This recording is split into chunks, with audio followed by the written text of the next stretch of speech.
was out there in the night sky, stared up at the stars in the hopes of seeing something out of the ordinary? Have you heard unexplainable noises coming from a vacant room, or watched a shadow cross the wall in front of you? Have you asked yourself if there is life after this one, or if you had life before? What about strange creatures that are mythical and elusive? Have you experienced deja vu or felt a prompting to leave because you felt you were in danger? If you have, you were on the fringe.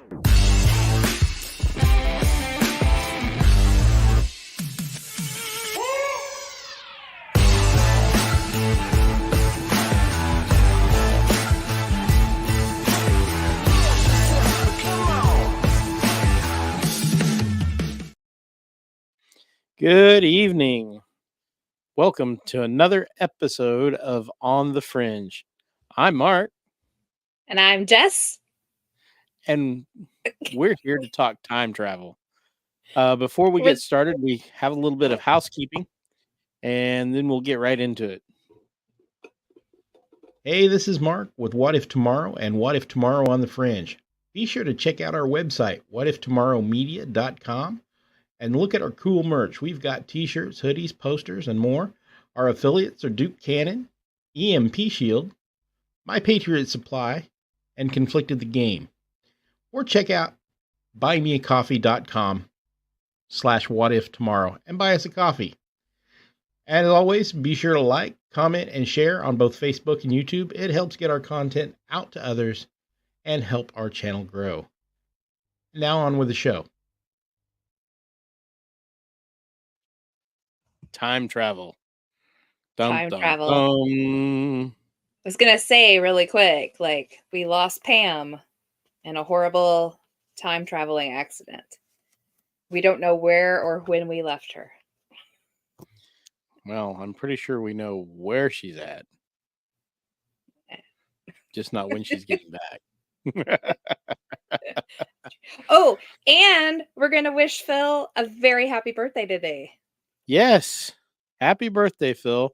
He spent his day doing jury duty. Oh, yuck. On his birthday? I know, Happy right? Happy birthday from Uncle Sam. Dang. Yeah. Well, I always get called for jury duty and then they never keep me. I don't know. Maybe it's just the stuff that comes out of my mouth that just makes them go, no. I always know all the police officers involved, so yay. It always gets me. Oh, that always helps. Yeah. Yeah, I know too many police officers. So, yeah, it's always fun to do that. They're like, do you know any of these people? And I'm like, I know him and him and him and him. Oh, and I know her. And I'm completely I will completely say anything they want me to say. So, excuse me on out of here. Bye-bye. Yeah. All right. I mean, we've talked time travel before. It's a fun subject. We've got some updates on some ones we've talked about in the past and some completely new ones. So where do you want to get started?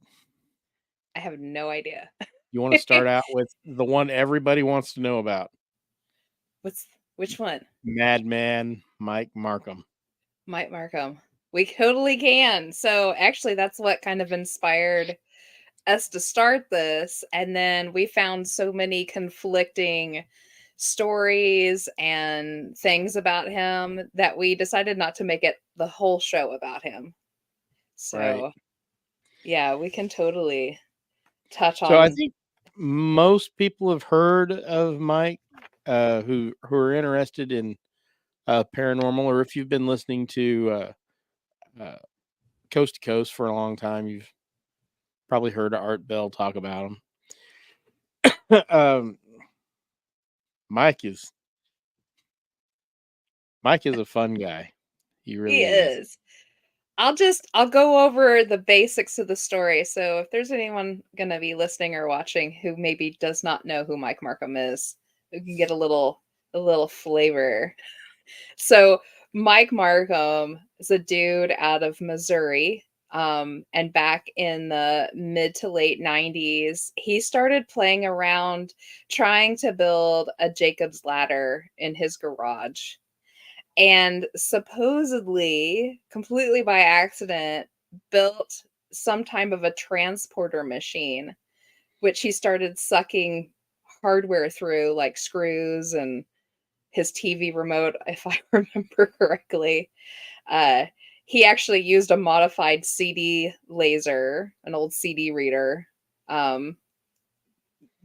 with 2 poles, and created basically like a little Tesla coil thing or whatever. But supposedly started sending stuff through it and got so excited about it, he thought he could make it bigger. So he ended up stealing 6 gigantic transformers from his On a substation, local power place. Yeah. Which he hooked up to this machine and proceeded to blow out his entire town. Right? His little Yep. he had like a Knocked tiny out all town the of like power. knocked out all their power. The police figured it out and arrested him, and he did some jail time. Got out of jail. And this all caught the attention of Art Bell from Coast to Coast, and he had Mike on to discuss his inventions. And he was sad because it was going to cost too much money to rebuild everything and to get everything going. And Art Bell's listeners stepped up and were like, hey, here's some money and here's some parts and stuff that you might need. And he started to build bigger and bigger.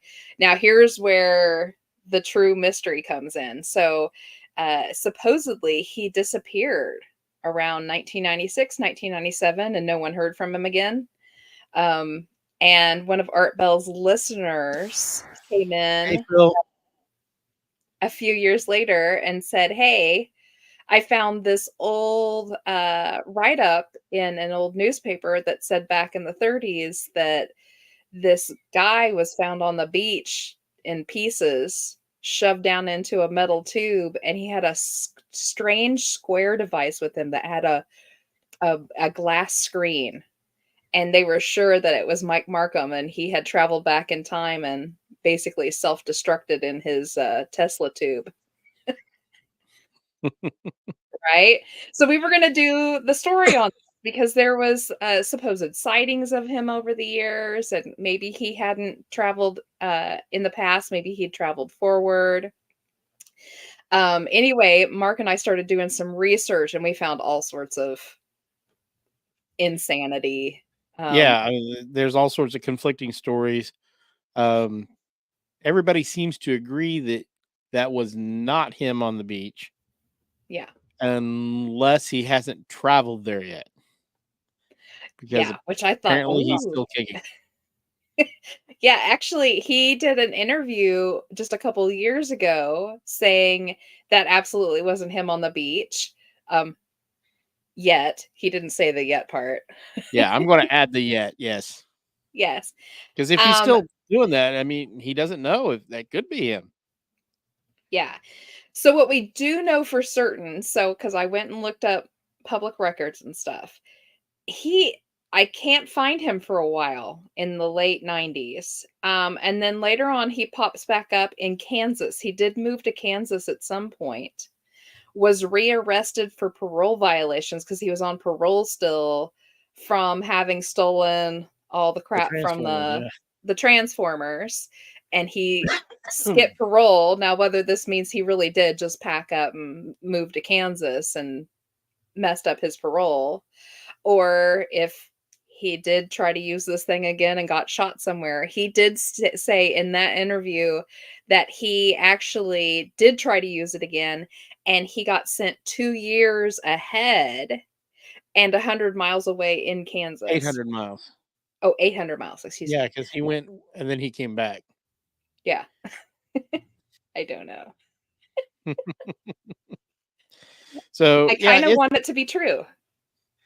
I do too. And the thing is that makes this story so compelling is scientists actually came out and said, time travel doesn't exist, but if it did, it would work kind of like how this guy is saying. If you were going to do it, you would use the process that if you're going to try it, that's what we would do. Mm-hmm. And I find it very interesting that his description of his device and how it worked seems very similar to the description of the device that Andrew Basaggio talked about in Mhm. his stories. So he may be working for the government from now. I don't know. He could have got co-opted if there's a secret government time travel program. I don't know. So like in my research, so this isn't the only time where we have some Yahoo somewhere supposedly coming up with a way to have a machine that works. Um, like Mark said, Andrew Bazago has one. He actually, if you go and reread his stuff, he actually tells you how to build one with Yeah, a, if I believe it's correct, it is an 8-sided bismuth crystal, I I don't believe. remember. It's um, Right? Between two posts. It's always between the two posts, some kind of a crystal, um, with some kind of an array going on. And it's not the only time. So Andrew has one, and I brought a book in with me today. If you guys want a nutty read, this book right here, which is Stranger Than Fiction, The True Time Travel Adventures of Stephen L. Gibbs. So he's a self-proclaimed time traveler, still living. He lives in Nevada, I believe. But he's actually famous for doing this. He goes on news programs and stuff and tells people how to build their own time machines and tells them about his stories of time traveling.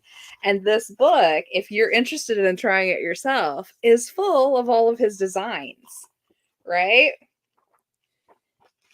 Let me pull some of these out. This is some crazy stuff. There's a time machine that's got a crystal in the middle of it. And it's just full of designs for all these different types of time travel machines that will do different things for you. They'll send you in the future, send you the past, or send you sideways, or whatever. So yeah, this particular book is by Patricia Griffin Ress. So I'll try to leave a link for it in the comments for you guys to look up. So if you want to build your own and hopefully not end up dead in a tube on a beach in the 1930s. well, time travel is happening right now. Did you know that? It is. It is It happening is. right now. By orbiting the Earth, astronauts will be gaining a couple 100,000ths of a second over those of us on the Earth Yep. over time. So, I mean, it's happening right now. The It is farther away happening you right get now. from the gravity well, the faster time goes. That's very true. So, You're getting all all you have to do, technical. all you have to do is take a flight in a really tall airplane, or a I really, will really say that. So the scientific side of things, like, I'm not going to go deep into that this time. We did that the last time. we did. If people are, if you all are really interested in about hearing us talk about just the cogs of it, go back and I believe it. Were we on the fringe yet, or were we still What If Tomorrow? I believe it was on the fringe by then. I can tell you real quick when that was. Yeah. Hold on. So while he's looking at that, go back out and check out this previous episode that we did. We kind of get really June deep into 6th, that stuff. 2023. Yeah. So it's not that far back. It's not that far back, but you're going to hear about, so we'll talk about universal theory and Einsteinian theory and all the different kinds of paradoxes, like the grandfather paradox. A person can't go back in time and kill their grandfather because then the grandfather would never have lived to have had the son that would have been There's the father. Casual loops, even like we may touch a little bit on like bootstrap paradox, because I know we're probably going to talk a little bit about the photos that they're finding of people that supposedly have cell phones and pictures that are Right. far too old. So people start talking about bootstrap paradoxes where maybe somebody went back in time with a cell phone. So a bootstrap paradox is where an item is brought back in time and actually becomes the basis for its own creation. So if there was already one there, somebody would have taken it apart and been like, oh, this is how I build this. Right. Stuff like that. And then, like, I think we even like go into like multiverse theory, because that leads into it. Like some people think that you can't actually go back in your own timeline, that if you tried to go back, you would just end up creating a secondary line that you would fall back into, or vice versa. If you went into the future, you would create a new line. So you would Yeah. never be able to go back in your own line ever. Yeah. Well, then there's the theory that the universe will try to straighten everything out for you. Yes. So you go back and kill your grandfather, but he really wasn't your grandfather because your dad was adopted. Yeah. So Insanity. All sorts of fun. You'll give yourself an aneurysm. You will. Like, every time I go back to my old notes on that kind of stuff, I always have to like kind of reread up on what it was I was working on at that time to understand what I was trying to tell myself. Does that make sense? Sadly, yes. Yeah. Yeah, like, well, I mean, like, I brought some of my books in with me just because I like kind of like retouched up on some of it today just to make sure I knew exactly what it was I was talking about, because I don't want to give people the wrong information, but like this kind of stuff. Yeah, if you're gonna like study up on this kind of stuff, go through him. He is one of the smartest people that I've ever seen, but he knows how to explain it to people in a way you can understand. I've had some other books where I was like, Physics for Dummies. Yeah, it's physics for dummies for dummies. That's what it is. So yeah. Well, if you listen to me talk about physics, you're listening to Physics by Dummies. Or from dummies. I don't know. It's English. I don't know. So while we're talking about, before we start into some stories, because a lot of the stories Mark and I are me telling you about tonight are, we're going to hit some of the most famous ones, and then we're going to do some less famous ones that are kind of like everyday people kind of stuff. We're going to kind of slide a little bit towards time slip kind of situation where there wasn't like an actual machine involved, like there wasn't an actual like chronovisor or something. But I thought before we hit that, we should touch on some of the famous time travel machines that have been around, right? So I went ahead and pulled up my old Andrew Bazzago information we had from when we did Project Pegasus, because if we've ever done a time travel show, it was Project Pegasus, because it's deep in the weeds. Another show you guys absolutely need to go back and see if you have not yet. That's some crazy stuff. It's crazy, but I want to believe it. The guy seems really credible. He really does. He has done extensive interviews on news programs and podcasts and stuff. He's not hard to find, and he is still alive. He's still very much doing interviews. So please go and hunt him up on some podcasts and take a listen. He is a fascinating person, whether his story is true or not. It's a fascinating story. So his story is based on, he claims that he was used since he was very young by the government in different time travel programs. And this isn't just a him thing. This has been talked about a lot with a lot of people, that the government has had knowledge of time travel possibilities for a very long time. And in fact, a lot of them think that he stole most of that from Tesla or the government stole most of it from Tesla. We know a lot of Tesla's papers went missing after he passed. And Andrew has a story and a full follow through of what happened to all of this paperwork and what they did with it. Clear up until I think the late 90s is when he finally made his full exit from the programs. And he started out with the Tesla array, which is the 2 poles that you would walk through, and follows through with. Let me see here. Let me pull up all my listings. So he said that the government at the time had 8 modalities of time travel. So they had a remote viewing, which we all do know that was true. They've released all that information. They did have remote viewers. That. Yes. That's been confirmed. Yes. They had an astral spinning device, is what he said. He said they also had a Montauk chair. We all know the craziness of Montauk. The chronovisor, which we talk about in length in a lot of the shows that we've done. The Tesla teleporter. The Stargate, which everybody's heard about. The plasma confinement chamber. The aeronautical repositioning chamber. And that all goes into like the Galileo program and DARPA and oh my goodness, we're not going to get into all of that tonight. We've done that. Go back and check out that show. It's completely fascinating and completely head spinning. Yeah.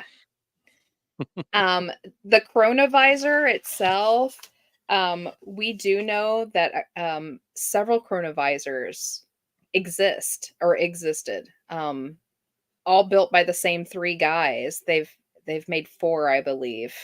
And supposedly our government owns one. Supposedly there's one at the Vatican, I believe. Yeah, the Vatican supposedly has one. There is one supposedly floating around perhaps in Germany.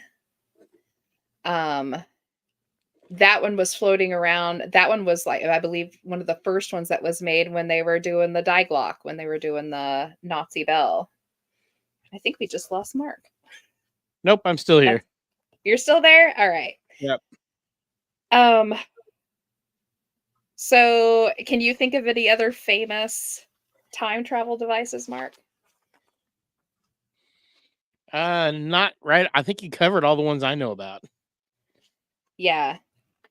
Except for, of course, we'll probably hit a little bit on the thing they powered up for the supposed ship disappearing for the Philadelphia experiment. Oh, Philadelphia experiment. And that one worked very similar to Mr. Marcum's. Yes. With a rotating magnetic field. Mm-hmm. And then, of course, the famous Montauk chambers and such. And heck, Montauk was a multitude of different devices that they supposedly used throughout the entire area there. Which one of these days I want to do a Montauk. Yes, we should do just that. one on Montauk. So Camp Hero or Montauk Air Force Station in Montauk. Yes. Absolutely. I'm a big fan. It's one of the ones that I've been kind of studying on. So let me see, like, no. Yeah, I told Mark, I was just like, I just grabbed up a good handful of my books on this. Mark knows I'm a huge fan of like multi-dimensional time travel, that kind of stuff. That's what I nerd out on. So I have a lot on that stuff. So we touched on Mike Marcum. What else do we want? Let's touch on some other big ones. Serge Ponomarenko. Okay. That was an interesting one because he had documents. In the Ukraine, this gentleman shows up in the middle of the street looking totally lost. And so the cops come up and ask for his ID, and he says, sure, hands him an ID from the USSR, dated from the 1950s. This kid he's 25 years old. His ID at the time it was printed says he was 25 years old back in the 50s. So they pull him in, they interview him, they put him in a mental hospital. The doctor is interviewing him. And the guy says, well, if you don't believe me, just look on my camera. Well, so the doctor finds out, gets the camera, and it's an antique. You can't even buy film for it anymore. They don't make it. Wow. Find somebody who can develop it, and all the pictures on there are of buildings that don't exist anymore. We got pictures of the guy and his girlfriend. Everything in it's from the 1950s. Everything is perfect. The film was manufactured, I think I want to say 52 or 53. And it's perfect. And as you know, that old film, it's made out of bovine bones.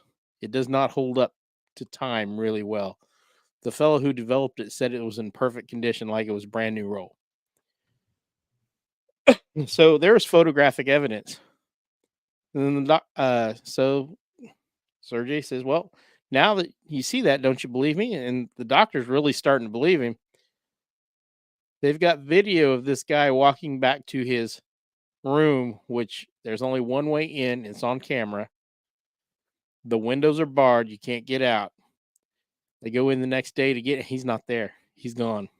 He never walked out. Ba-ba-bum. They track down his girlfriend. And she says, she's still alive.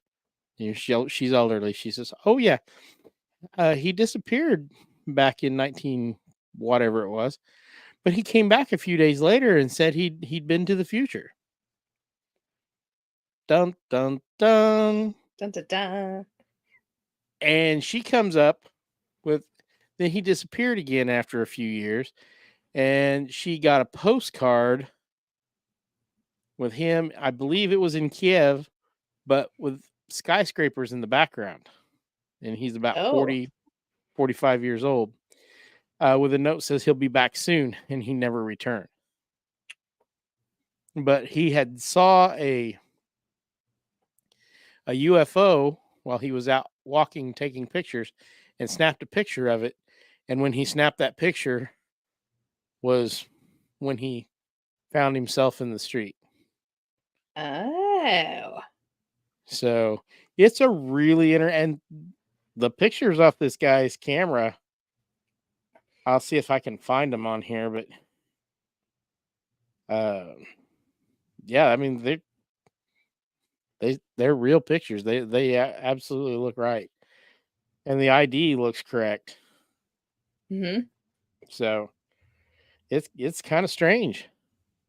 Yeah, that reminds me of the Rudolph fence. Did you find the Rudolph fence stuff? The Times Square time traveler. Oh, the guy got run over? Yeah. Oh my goodness. That one's one of my favorite ones. So this was supposedly happened back in June 1950. There was a man that just popped into being right in the middle of Times Square, right in the main drag, and was automatically hit by a taxi and killed. Even the taxi driver said he literally was not there, and then he was right there. That I don't know if I trust, because a New York taxi driver, I think they hit everything, don't they? Yeah, they make the world's best demo derby drivers. I think they do. Yeah, I think they do. And flip you off while they're doing it too. What's the matter, you? That's right.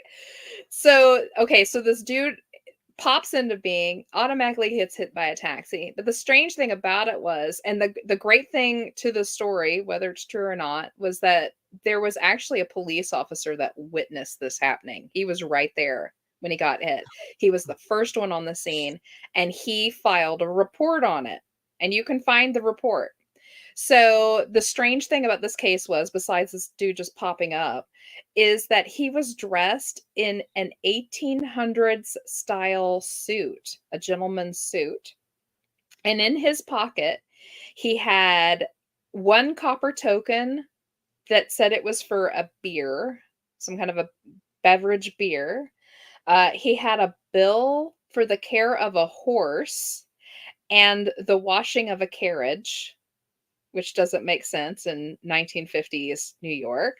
Okay. He had a bill for the, excuse me, he had a $70 in old cash, a letter with a name on it. It was marked 1876, and business cards. And that's how they got his name, Rudolph Fentz. It had his name on the letter.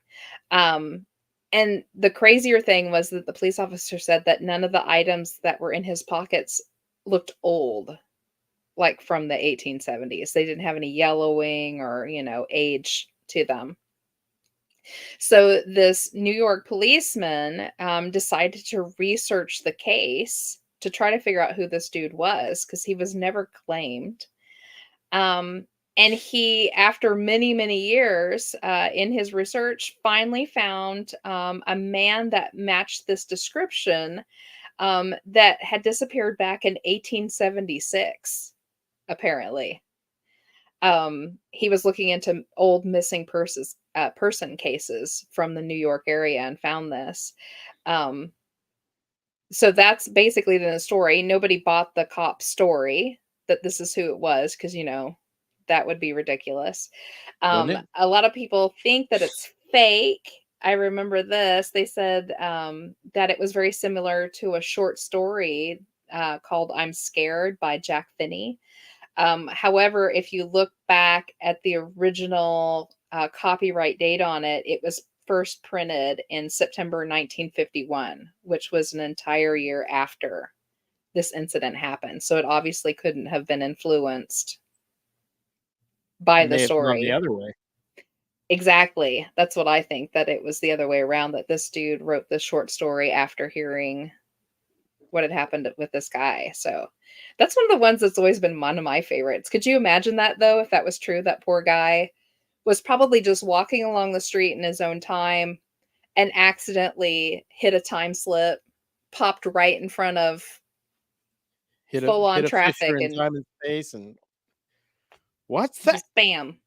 Oh, Yeah. truck coon So, got him. although I don't think I would have wanted to have been alive in New York in 1950 at Times Square. Do you remember how bad that was? Yeah, Not and good. the pollution was even worse. Yeah. Like, I don't know if a lot of people realize, but the Times Square area back at that time and up through into part of the 80s, Times Square was the slummy side of New York. It was the slum district. Like, Yeah, that's where you went and got your loose women and your drinks and whatever else, tickled your fancy at the time. So, chlamydia. ew. That's probably why there were so many cops down there that witnessed the accident. Probably so, because they were down there trying to keep everybody out of trouble. Yep. Ooh. Yeah, not good. Let's see.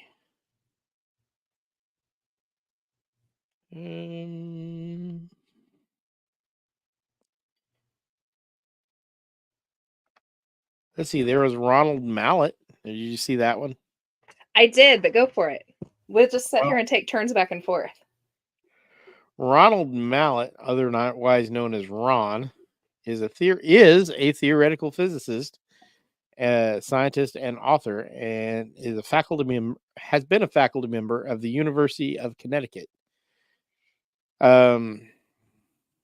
He basically he was trying to build a time machine to go back in time and save his father's life.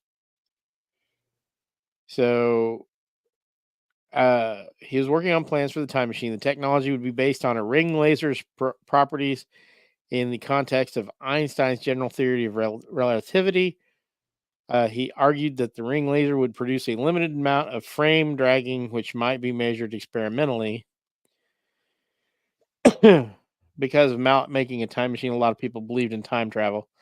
In a later paper, Mount argued that sufficient energies, the circulating laser might produce not just frame dragging, but also closed time-like curves.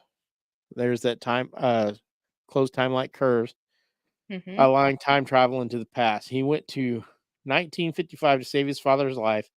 His father later passed away from old age in 2010. So this guy's real. He's an actual scientist, and he says he did it. Wow. I mean, it's a huge article. I found several huge articles about it, but that's the abridged version. Yeah. So, Oh, there's no way we could sit here and tell all the little details of all these stories. oh no, that's a good one. I mean, like I said, this is a real Yeah. guy. Yeah. So, So yeah, like John Teeter. Did you pull up the John Teeter stuff? do I have Teeter? I don't think he's in my list. Oh, John Or, Titor. yeah. Teeter, Yeah, Titer, Tater Tot, whatever. Yeah, so this one here is one of my favorites. And this one isn't old. Well, I mean, it's a little it's a little old, I dated. guess. It's a little dated. So he started posting on the internet like back in 2000 that he was a soldier sent from 2036. That was the supposed year that a computer virus wiped out the world. And he had a mission to go back to 1975 and steal an original IBM 5100, which had the right equipment to stop the virus. So apparently, out of all the computers that have ever been made, from the beginning of computers all the way to 2036, the 5100 was the only one that was capable of stopping this virus. You know, there's some plausibility to that because at a certain point you would get too obsolete to actually support the virus. Yeah, So that might allow you to, I don't know, maybe. I don't know either. Um, but yeah, the reason why he was in 2000, if he was supposed to be going back into the 70s, he said he supposedly stopped in 2000 to take a vacation, right? So he stayed on Think the of better internet and time. yeah, he I think answered I would have gone to questions. Woodstock. Oh yeah. Yeah. Yeah, he floated around on the internet for 4 months answering people's cockamamie questions about the future and everything. Um, so what he did was he kind of grandstanded, and it was like he was urging people to learn first aid. He also was saying things like you have to stop eating beef because mad cow disease was very, very bad in the future. It was very rampant. And he also said, oh, he signed off. Okay. He signed off on March 24th, 2001, and said, this was his ending thing. He said, bring a gas can with you when your car dies on the side of the road. And then he vanished onto the internet and was supposedly never heard of from again. Didn't they make that into an anime? His story into an anime?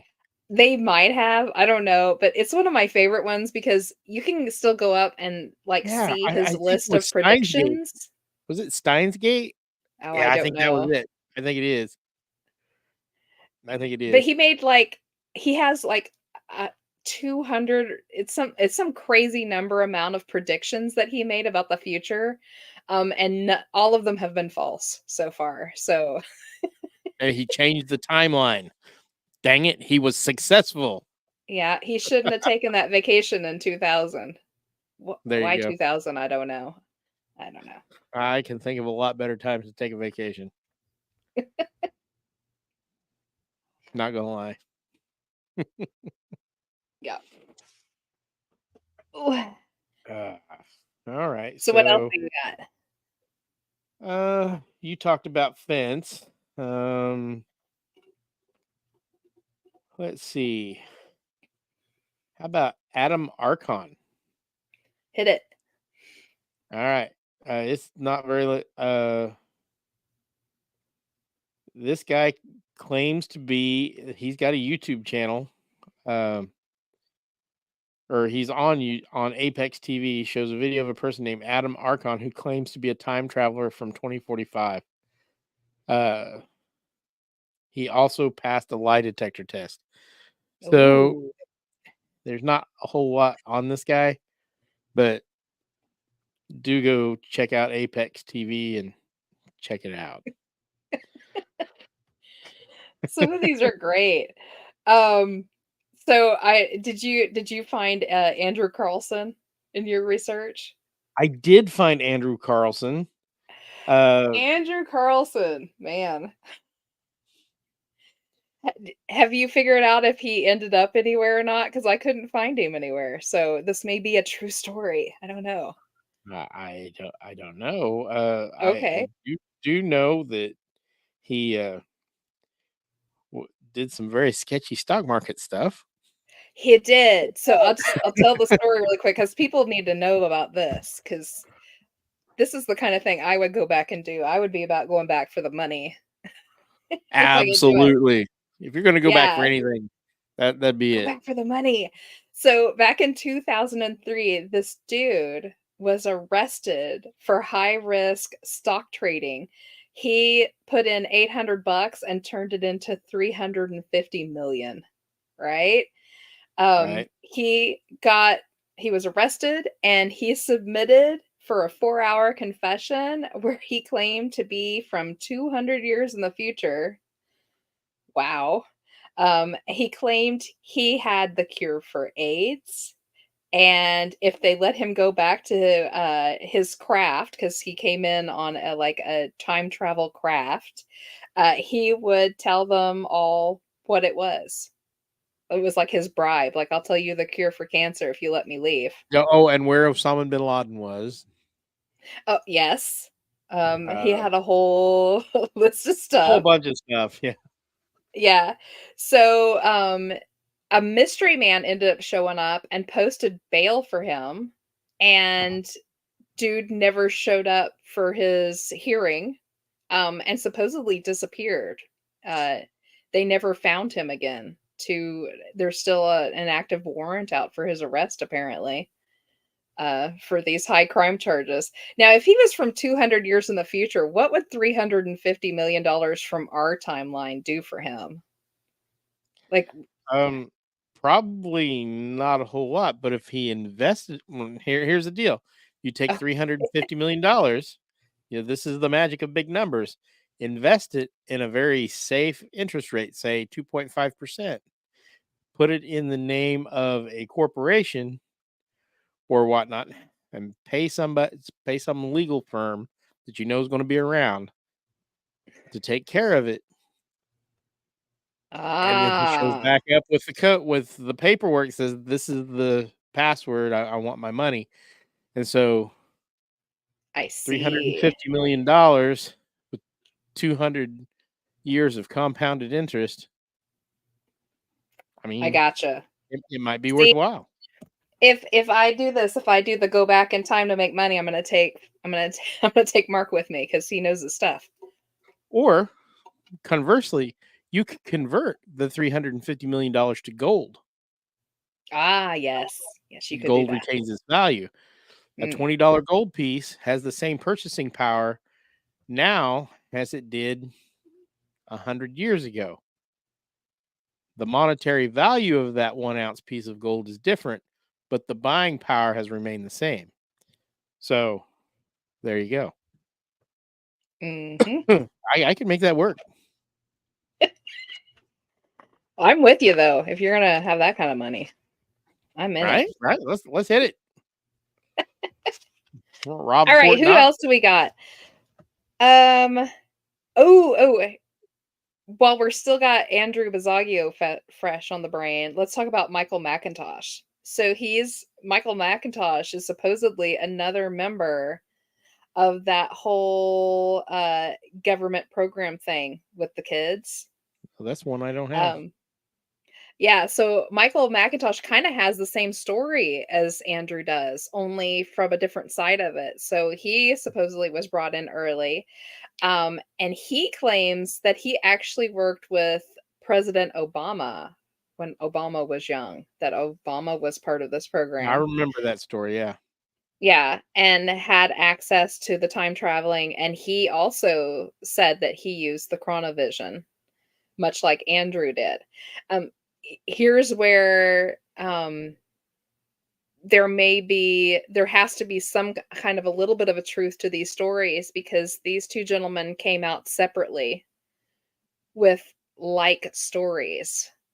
So how they could have known what the other one was going to say, Right. I think it lends a little bit of credence to their story. I absolutely would not put this sort of thing past any government on this planet. Of course, if they're going to be able to find some sort of advantage, they're going to go for it. Mm-hmm. Chris says Marconomics. Now, I'm bringing up Michael McIntosh. I wanted to really bring him up tonight because part of his storyline is that he knew that Obama would become president in the future because Obama had witnessed it. If you go back and watch our program on Project Pegasus, what they would do is they would send these kids to the future to see the outcomes of things and bring that information back to the government so that the government could work towards making sure that did happen, or that they had exit strategies if it was something that needed to be worked around, right? I believe in it, Andrew said that the future couldn't be changed, but they could figure workarounds to work around the issues that would pop up. But Michael McIntosh said that he knew that Obama would be a future president. But the interesting thing is that he said that Obama would be president twice, once earlier, but the main one was that he would become president again, he said, in 2025. That's frightening because I know. I mean, look at the recent news. Mm-hmm. That's why I wanted to bring it up tonight. So yeah. Interesting. I don't know. That is I hope not. Absolutely frightening. Yes. It's the end of the world as we know Yes. it. Especially since, what went down over the weekend and all the crazy that's happening today. Let's hope that Mike McIntosh. I have not caught up with the news the last 2 days, so maybe I don't want to. Well, I've caught up with some of it. Yeah, Biden has resigned from rerunning, so I saw that. Yeah. It's going to be so hard to reprint all those pre-filled out ballots. Yeah. Sorry. It's just a little political humor. It won't hurt anybody. Well, anywho, they may be knocking on my door later. Uh-oh. I don't know you. I don't know Mark. Michael McIntosh, so beyond all of that stuff with Obama, he also claims that he remote viewed Mars in the 1980s, and says there was once an advanced civilization there, and the government was looking into how that worked. So, I don't know. I mean, it's possible. I mean, it's real estate. I believe that there were advanced civilizations we know nothing about here on Earth. Yeah.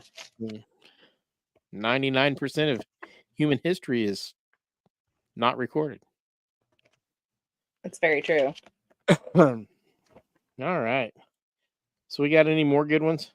I've got several. Oh my goodness. Yeah. So you're up. What do you want to do next? Well, let's see. Oh, this is a favorite of mine. just because this person is. I mean, you can't stop watching. This is like the real life Barbie, Valeria Lukanova, claims to be a time traveler who came to Earth to save the world from superficiality and negative energy. She told Vice in the documentary Space Barbie, "The aim of my life is to come to this planet to help people to realize that it is necessary to move from the role of the human consumer to the role of human demigod." She goes on to say that physical perfection truly is the best medium through which to deliver life-changing philosophy to the human race. That statement has to be some kind of war crime, right? Like, according to the authors on History Wiki. So, yes, Excitement. it's.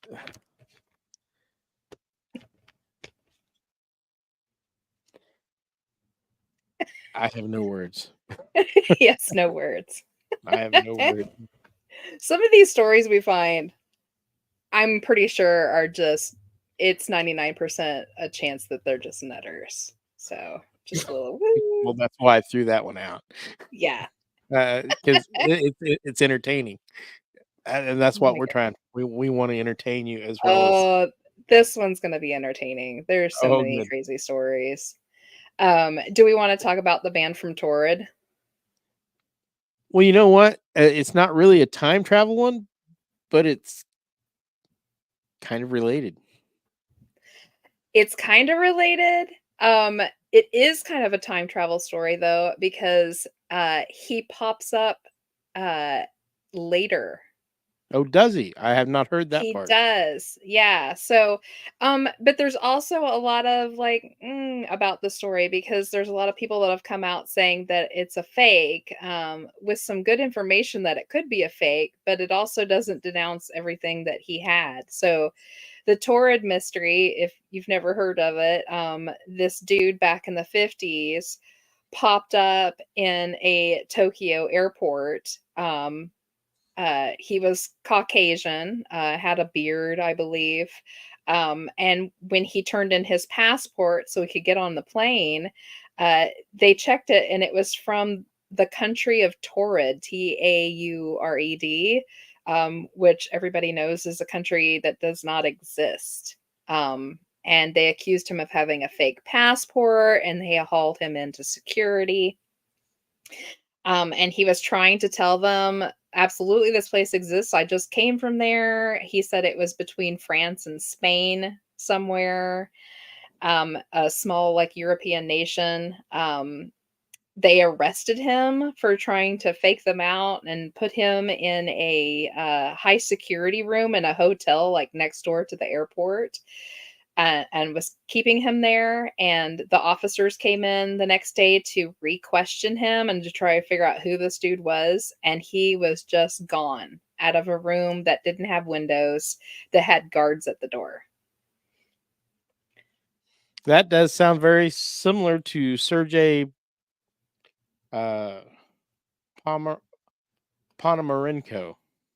I'm sorry. Mhm. I have trouble pronouncing those Slavic names. I have trouble pronouncing English. So, Yeah, well, that's okay. you know. Yeah. So the interesting thing, so like the interesting thing about this is like they also had his ID and stuff, and his ID also stated that he was from this place called Torrid. And the dude was exceptionally intelligent, they stated. He actually spoke several languages, including Japanese. Which is one of the most difficult languages to learn. Exactly. And at no time did he get rude or mad about the situation. He was just very straightforward. No, this is where I'm from. This is where it was. He was pointing to it on a map, and he couldn't understand why their maps didn't have his country in it. And he also noted that there were other places missing from the map that they were showing him. He was sure that whatever map they were giving him was a bad map because it wasn't correct. But anyway, he never made an attempt to escape or anything. He just was there one minute and then was gone the next. And Now, if I a lot of people, recall correctly, the city he said he was from was there, though.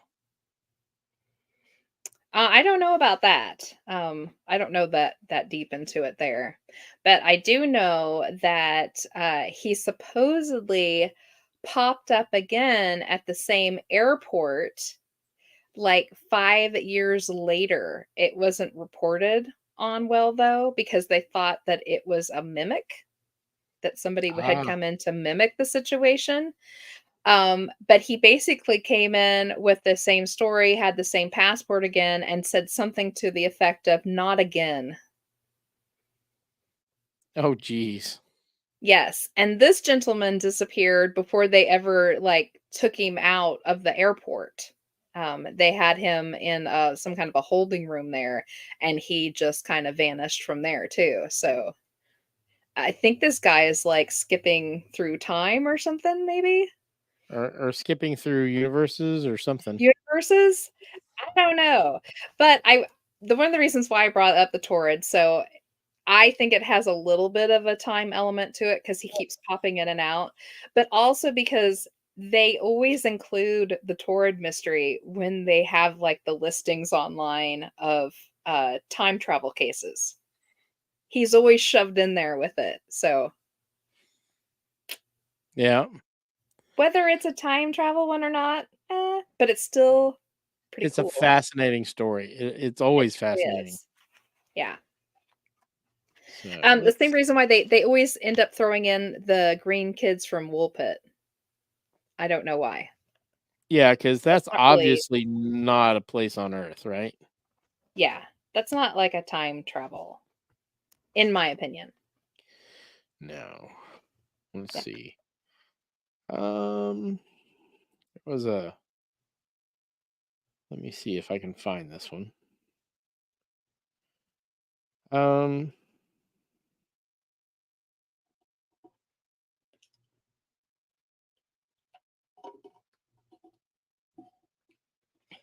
no, I can't find the one I was looking for. Sorry. Oh, you want to do? You always bring up the Versailles one. Versailles. Yeah, the two British teachers that were taking the tour of Versailles, and they ended up on the grounds. And That one has slipped my mind for some reason. okay, well, I But can do it. let's go ahead and do it. You know, there's a reason why my usual subtitle is Swiss cheese brain. There's a So, lot of okay, holes in so yeah, the Versailles event, it's actually very, very famous. If you look up time travel incidents, it will most certainly be one of the top 5 that you repeatedly bring up. Um, they've done entire like 3-part podcasts and stuff just on this one event because there's so much information with it. It happened back in uh, the early 1900s.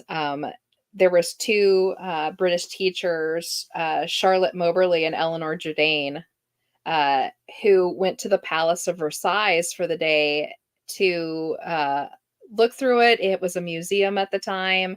You could walk the grounds and walk the gardens, pretty much like you could do at a place nowadays. And they were 2 English teachers and had the day off and thought they would go and have a look at the gardens and the palace. So they're exploring the grounds, and they said suddenly they felt very strange, and everything kind of took on a little bit of an odd tone to it. And they started noticing the people walking around the grounds were dressed oddly. They were dressed as if they were from the 1700s. Gentlemen in frock coats and ladies in full regalia. And suddenly there were buildings there that they hadn't noticed before that looked completely out of date also. And they actually spent the afternoon walking the grounds because Versailles is the palace there is a huge huge. area. It's full of buildings and gardens and different areas that you can walk down into. And it's crazy. And they actually spent the afternoon walking around in a daze. And they can't figure out like they actually said at one point they thought, well, maybe there was some kind of an exhibition going on that day. Like they were, dressed in period costumes. So you could kind of get a feel for what it was that day, like almost like a Renaissance-y fair type of a situation. Right. Yeah. And they ended up asking one of the gentlemen they passed by, like what was going on that day? Was there some kind of a special event? And he looked at them like they were insane. And he looked at them like they were crazy looking because they were dressed oddly to him. And they spent the afternoon doing this. And suddenly they just kind of popped out of it just as fast as they had gone in. They were walking along. And then all of a sudden, everything was just kind of correct again.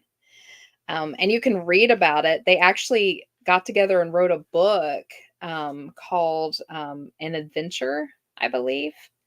You can get copies of it for free online and kind of read about their firsthand account of it. It's one of the most famous ones there are. I know I've talked about it before, but I don't remember it. Maybe I've slipped universes. Oh, maybe. Oh, no. Burlap. Burlap. Who knows? Who knows? Yeah. So let's see. Do you have what another else. one pulled up? Or I got several of them pulled up. Let me okay. see. Oh, we kind of talked about the Philadelphia experiment. This is a big one. You guys, you want to talk about that one? Go for it. Most everybody here knows about the USS Eldridge and its experiment. Now, if you talk to people from the government, they were trying to degauss the ship so that magnetic mines would not get set off when it stepped through. The story goes, though, that they were trying to render the ship invisible or cloak it by using rotating magnetic fields. Mm-hmm. And they've made movies about it and whatnot. But supposedly, it phased out of existence, and when it came back, there some of the crew was missing and never returned. Some of the crew was fused to the ship, Mm-hmm. and all sorts of horror stories. I don't know. Was it something somebody misunderstood? Was there a terrible accident that got covered up? Was it an accidental time travel? Because several people have come and said that they traveled in time and ended back where they started. Mm-hmm. There's eyewitnesses that said that it popped up in the 80s, I want to say, for like 2 seconds at Norfolk. It Yeah. faded in and they were seeing the just chaos on the decks, and then suddenly it was gone just as fast, but they saw Eldridge on the side of it. So they automatically knew kind of what was going on, supposedly. And horrible, if it's true at all. They said people came out with horrible issues, burns, and some people were actually fused into the decking and into the walls. And some people would phase in and out of reality randomly. Missing parts. Yeah. Some people just went insane, like they were never right again after that. I mean, and here's the thing is, the official story was it was nothing unusual. It was just degaussing. All right. But then again, I've had enough experience watching our government that I don't trust a dang word out of their mouth. These are the people who bombed San Francisco, then had the Navy bomb San Francisco with germs just to see how fast they would spread. So if something like this happened, they would absolutely cover it up and would absolutely poo-poo anybody who talked about it. So I believe there is at least a kernel of truth in this story, and Mhm. I would love to be able to pull up the old chronovisor and watch it. Interesting side note. It's kind of going off of the time travel just a little bit. I have done research before, and there is a good handful of scientists and researchers outside of the government that have studied this, and they have a theory that they did do the experiment, but it didn't transport them away, that they stayed there. But what it did was it shifted them into another dimension within ours that allowed them to see the alien beings that live here on the planet with us, that only a few of us get to see occasionally. I And that see. when that happened, it drove the crew members insane because suddenly they were capable of seeing these things. And that's why people went insane. And that's why they said that they had seen people walking in and out of the walls, or it looked like they were stuck in the decking, because it was actually these creatures that we live with that we That can't are actually see. But they were now, many of them were now capable, or they were capable when the ship was shifting in and out of those places. They were suddenly able to see, and it drove them yeah, I insane. mean, that would drive you nuts. Yeah, That I would just thought it was an interesting side note theory. I'm still looking through all of it. It's a little nutty, but they have some interesting points, I might say. So, supposedly Iran created a time machine. You know that? yes. Yeah, yeah. Uh, apparently, it was posted in the Iranian newspaper Fars that a 27-year-old Iranian scientist had invented a time machine that allowed people to see into the future, i.e., a chronovisor. Mm. I mean, right? A few Mhm. days later, the story was removed and replaced with a story quoting an Iranian government official that no such device had been registered.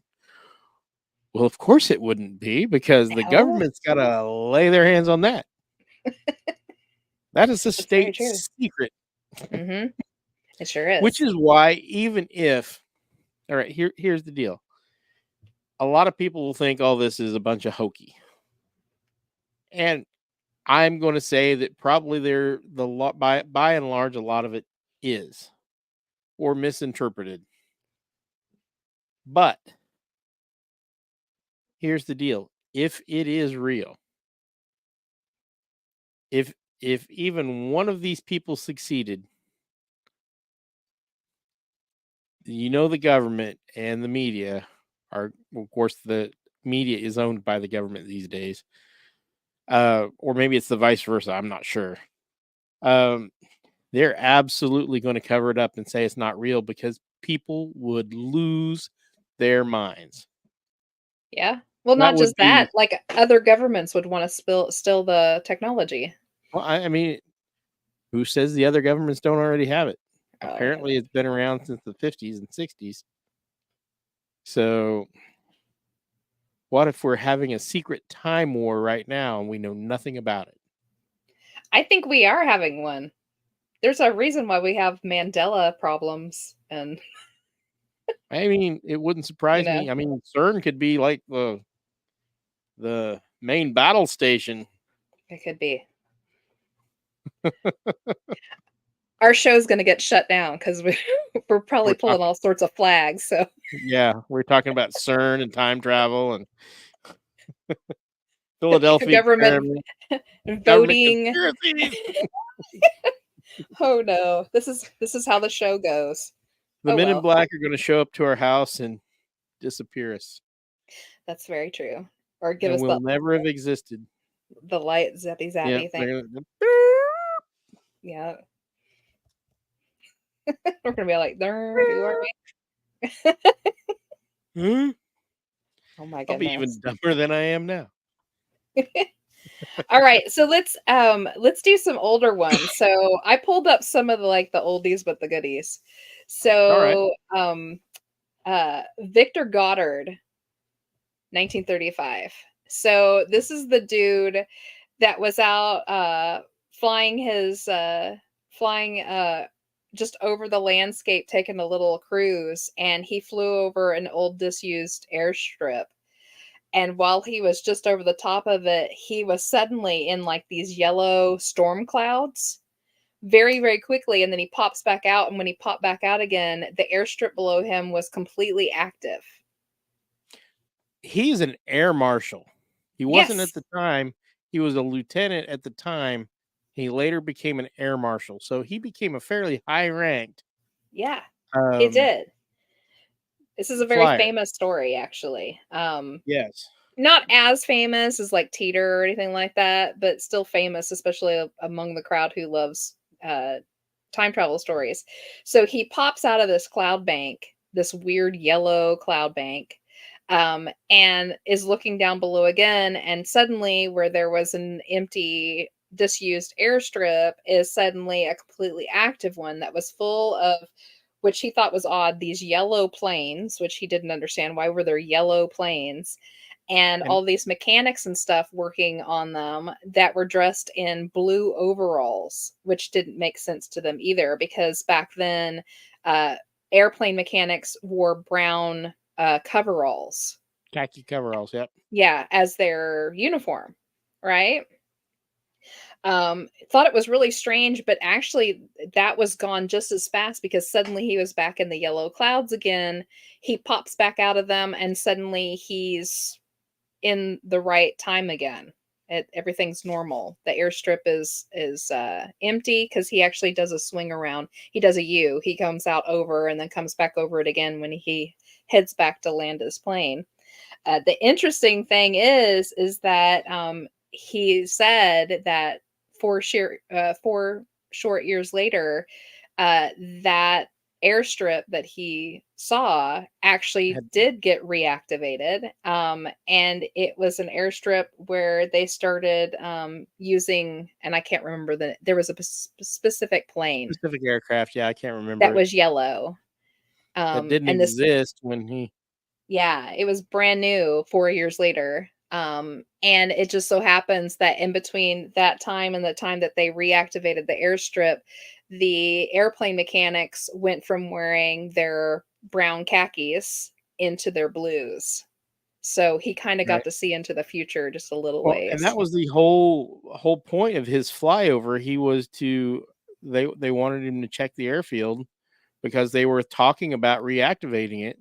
Mm-hmm. And he just did a real quick visual and said, yeah, this thing needs work. It's got cows eating on the runway, you know. And then he was surprised. Wait, they couldn't have remodeled it in 10 minutes. Yeah. And yeah, that was that interesting one. The guy actually became a fairly high-ranking member of the RAF. So yeah, and he was knighted too. He was Sir Robert Victor Goddard too. So yeah, so he's he's a fairly credible witness. I mean, and he claims it was a clairvoyant. I would say that it wasn't. So the yellow. He actually traveled. I think he actually traveled. So the yellow bank of clouds. Now this is where this is where a time storm comes in. So time storms, or the Oz factor too. The Oz factor fits right in there too. You find with a lot of people who have missing time, or time where they've suddenly moved 20 miles away from where they should be, they often report these time storms. This is what we call it, time storms. Ooh, maybe I should have Pam put that in our what the weird word for over on Border Town Strange. We'll do that. If you Jenny Randalls wrote a book called Time Storms. If you get the opportunity, pick this thing up, because it's super interesting. It's all about the oddities that happen right before these incidents happen, these time travels or these time slips, or even alien abduction type scenarios. People report driving into a weird fog bank or a weird cloud, or suddenly the air's a weird color, your radio cuts out, or you Right. just feel really strange, or they'll report like there's like an electricity or a buzzing in the air, or they'll smell ozone. Um, what he experienced, I'm pretty sure, was a time storm, and he popped into it just as fast as he popped out. Right. So, And then you also hear people say, well, if you travel in time, the earth moves and you're going to be in the middle of space. The theories I've heard said you very well could be locked geologically because of the Earth's magnetic field. Mm. So that you would be synchronized to the Earth's magnetic field. So that's the claim of several of these time travel machine inventors. So would you end up out in the middle of space? Maybe you could, but it seems to me like maybe not. yeah. I can't explain it as well as some of these guys. Yeah. Some of these guys are actual scientists who've come up with these so-called time machines, and they lay out a pretty credible Mhm. story. So Yeah. Like I said, I'm like, when I'm looking into this stuff, I've got like 3 books out trying to figure out what it is they're talking about. now I've got one on the shelf I forgot I had. I didn't have time storms. I think I borrowed that one from you. Yeah. And Time then I gave it back. Storms, Slips in Time and Space by Yeah. Rosemary Ellen Guiley is also another excellent one to pick up. She really breaks it down, all the different theories and kind of how that works, and the weird she's the one that really hits on the Oz factor, kind of the Right. same thing as the time storms, just that weird feeling of woo right before something goes down. I've experienced that before. I'm sure a lot of people have if you I've think experienced after I've had an experience. yes. Sometimes months after is like, well, Yeah. I just realized Whoa. what happened there. It Uh-oh. was like Pam and I's time slip in the old nursing home. Yeah. Like we had no clue. It was Yep. day and then it wasn't. It's weird. It is. It really is. So Do you have any more? I'm sure I've got a couple more.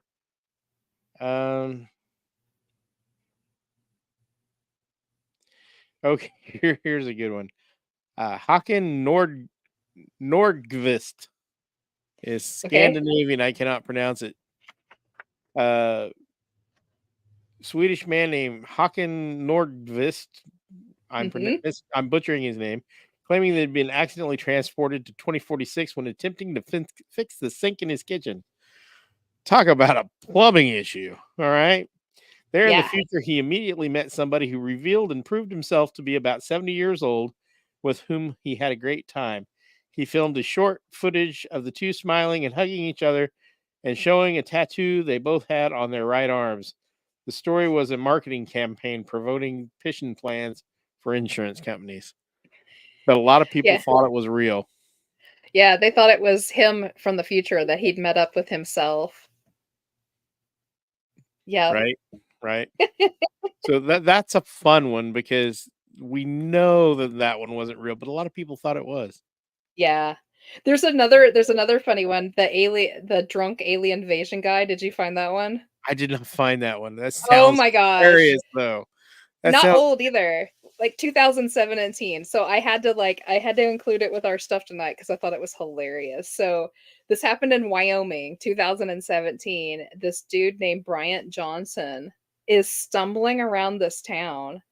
They called the police in because he was just bombed out of his skull. And they picked him up and brought him in trying to figure out who he was, and he claimed that he was sent from the future. to prevent an alien attack that was going to happen in 2018. But he accidentally got sent back to 2017 because the aliens had gotten him drunk beforehand, so he would go to the wrong time. I think So Jack apparently, Daniels had more to do with that than I think so. But apparently the aliens fed it to him because they were like, buddy, you're not going to go back to the correct time and warn them properly. I mean, if Even you're gonna though, run into aliens, they might as well be your bartender. yeah. I know he was truly drunk because his story isn't even doesn't work, because you would want to go back to the year before the invasion was due to happen, Right, so so you can stop would it, have time to get prepared, right? You wouldn't want to be sent back to the year maybe it 10 happened. years earlier. Yeah, that's where I'd want to go. But I just thought it was funny. And then it got reported on too, that it went beyond this small town in Wyoming and got reported, Slow news day. apparently. I thought it was pretty hilarious. Oh my goodness. Let's see.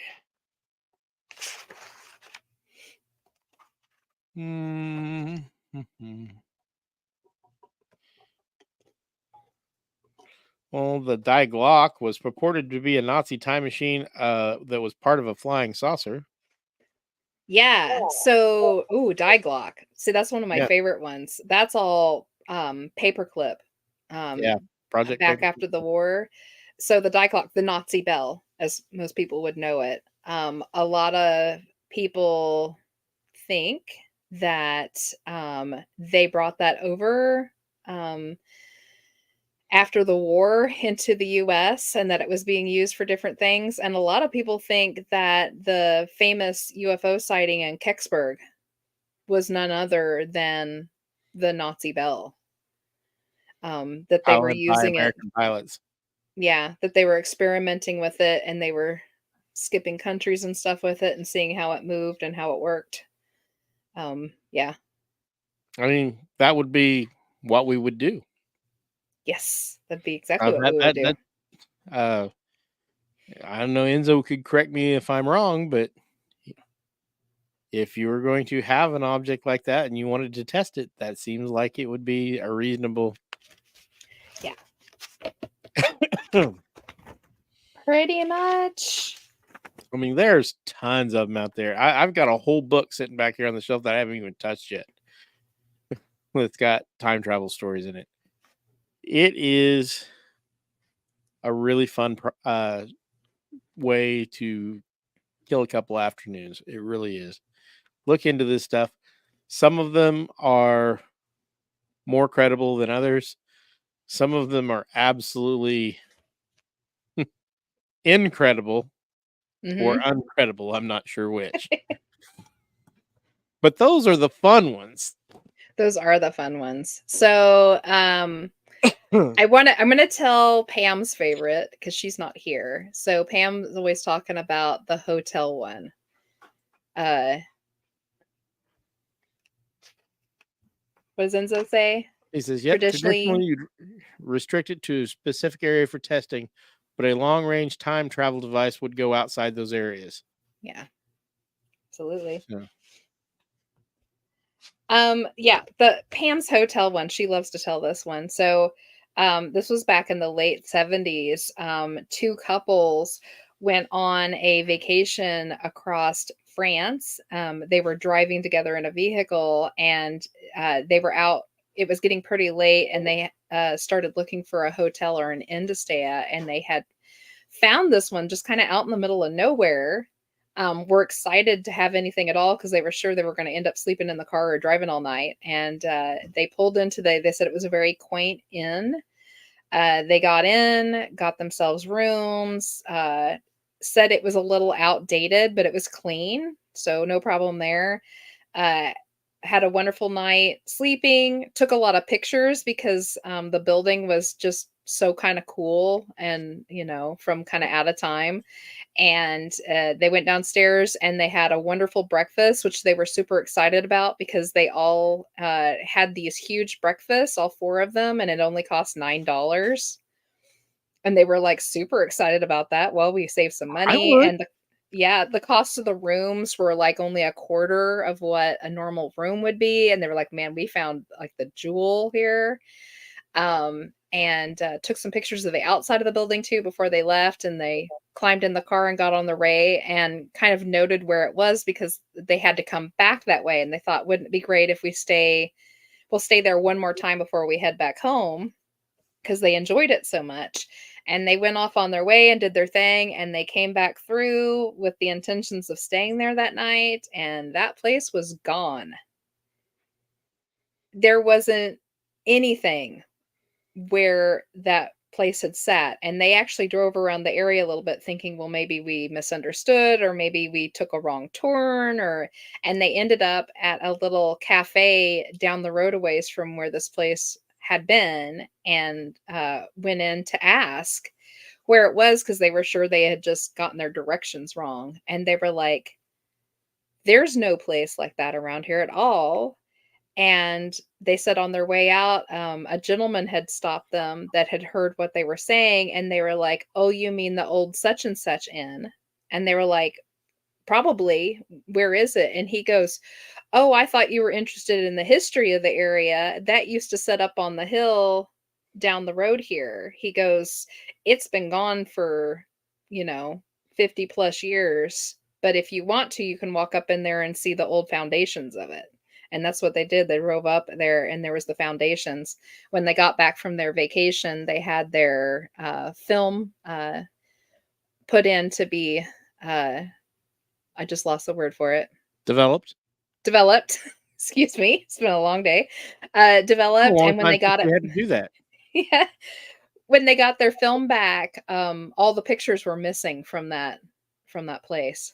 They had all the pictures leading up to it and all the pictures afterwards. The rest of it was gone in time. The rest of it was gone. Yeah. Which reminds her, I know why she loves that story so much, is because it reminds her of her house that disappears and reappears in her life that she also once took photos of, and now those photos are gone from that section of her film that she took that day. So yeah, I mean that's a very similar story. It is. And I hadn't heard of it till long after we knew about Pam's story. So yeah, it's very interesting that favorites. it's so similar. Yeah. All right. Well, I mean, we could probably keep picking through these for a while, but I think we've covered it pretty well, don't you? We have. It happens all the time. These, like, a lot of these, what we're talking about, are more like time slips, in my opinion. Yeah. There's a lot of these that are time slips, or time storms, or what have you. Yeah. So the machines, some of them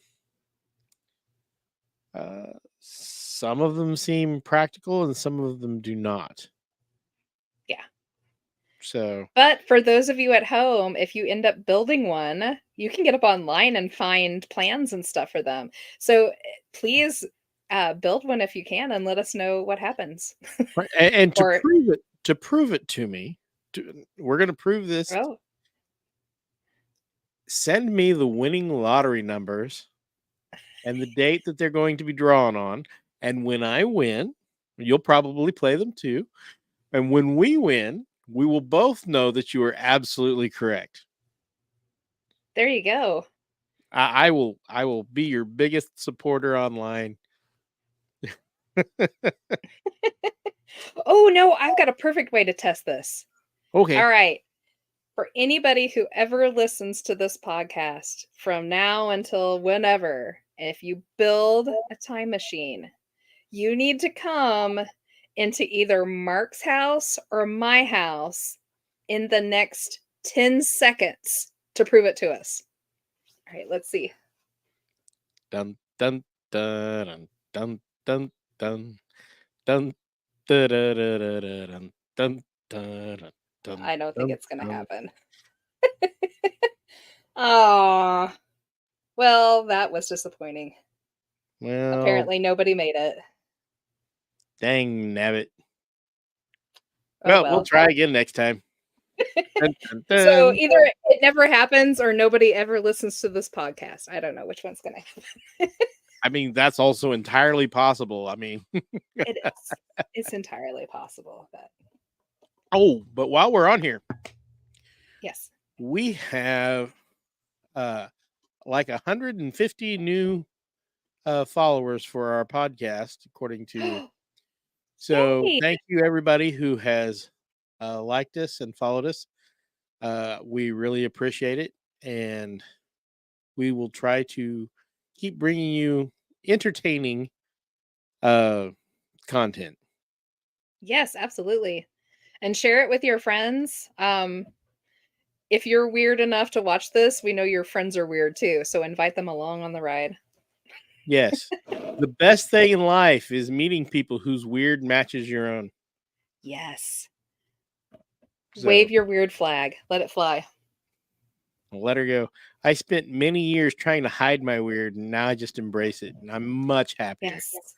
Always Much embrace it. Thank you, Eric Von whatever his name, for writing Chariots of the Gods and getting me started on my path to weirdness. There you go. I can't ever remember the guy's name. I'm a bad man. I think it'll be all right. Some days you can't remember your own name, so it's all right. Sometimes I can't even remember where I live. We do. We I find him wandering around town occasionally. actually tried to drive Sloths. back to my old house a while back. What the hell am I coming down here for?